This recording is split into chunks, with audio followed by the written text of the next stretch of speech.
السلام عليكم ورحمة الله وبركاته كسو دوادا جان كمال مها waxaan idin soo gudbinaynaa qisaad u xiiso badan isla markaana ay ku sugan tahay ibra qaadasho. qisadan ayaa waxay ku saabsan tahay qiimaha ay leedahay inaad Allah subxaanahu wa ta'ala tala saarto mar waliba. soo kale qisadan ayaa waxay ku saabsan tahay muhiimadda ay leedahay inaad balanka oofiso. maxaa yeelay balan oofinta waa arin aad Allah subxaanahu wa ta'ala u adkeeyay in mar waliba la iska ilaaliyo isla markaana si wanaagsan loo guto. qisadan ayaa waxay dhaxmartay laba nin oo kamid ah ummadihii naga horeeyay, waxayna qisadan ka sugnaatay rasuulkeena Muhammad alayhi salatu wasalaam. waxaa jiray nin kamid ah ummadihii hore oo ganacsato ah. ninkani ayaa wuxuu lahaan jiray xoolo fara badan, hase ahaatee markii dambe waa uu xoolo beelay. dhowr qofood ayuu u tagay isaga oo doonayo inuu lacag ka soo amaahdo, balse ma uusan ka soo helin. kadib wuxuu go'aansaday inuu u tago nin ganacsado ah oo dhaqaale fara badan haysto. hase ahaatee ninkani waa uu ka fogaa oo waxa u dhaxeeyay isaga iyo ninkani bad ayaa u dhaxaysay. ninkani wuxuu go'aansaday inuu u safro oo u tago. sida ayuu ku safray, wuxuuna u tagay ninkii. markaasuu ku yiri ninyahow, waxaan kaa doonayaa inaad lacag ii amaahiso. wuxuu ku yiri waxa ii keentaa qof wakiilka ah. wuxuu yiri waxa iga wakiila Allah subxaanahu wa ta'ala. wuxuu yiri waxaad ii keentaa ruux marqaati ah. wuxuu yiri waxa marag ii ah Allah subxaanahu wa ta'ala. ninkii wuxuu yiri niyow waa runta ee lacagtan qaado. sidii ayuu lacagtii ku soo siiyay.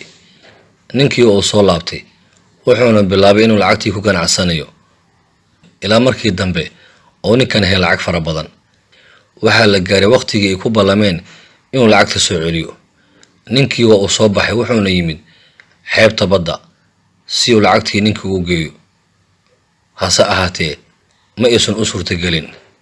markii uu yimid badda ayuu wuxuu arkay ayadoo doon la'aan ah. sababtuna waxay ahayd waxaa jira dabeelo fara badan iyo hir aan markaasi doomanku aysan ku dhaqaaqi karin. ninkii muddo ayuu fikirayay sidii ninkii lacagtii ku gaarsiin lahaa maadaama ay waqti ku ballameen.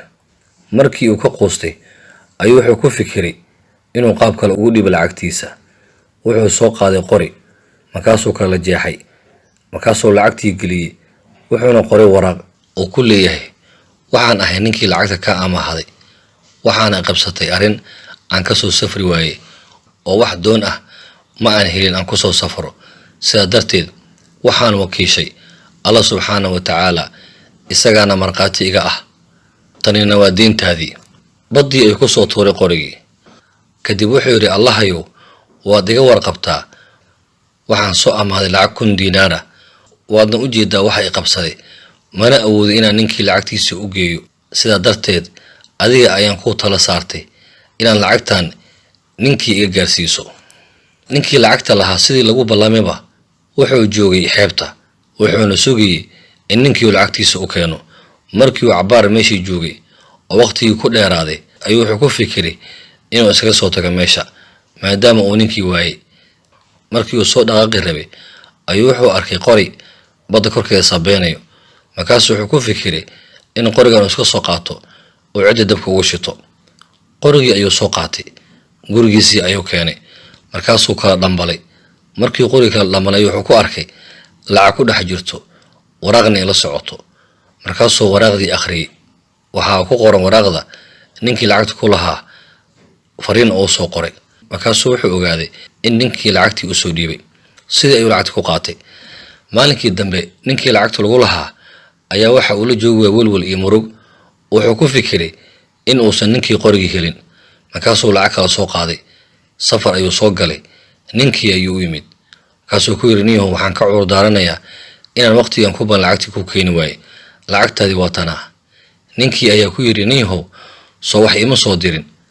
markaasuu dhowr mar ku celceliyay hadalkii. markii dambe wuxuu ku yiri niyow, lacagtii aan kugu lahaa waxaa kaa guday wakiilkaagii.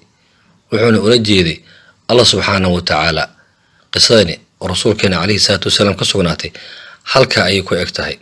hase ahaatee qisadani waxaan ka faa'iideynaa muhiimadda ay leedahay inaad mar waliba alla tala saarto subxaanahu wa tacaala. sidoo kale waxaan ka faa'iidaynaa qisadan inay habboon tahay in aad mar waliba gudato ammaano lagugu leeyahay, maxaa yeelay ammaanadu waa mid la iska su'aali doono maalinta qiyaamaha. waad ku mahadsan tahay daawashada muuqaalkan. haddii aad ka cusub tahay janalka maalmaha, fadlan subscribe dheh gamaarka riix si ay kuu soo gaaraan waxyaabaha cusub aan soo dhigi doono. mahadsanid.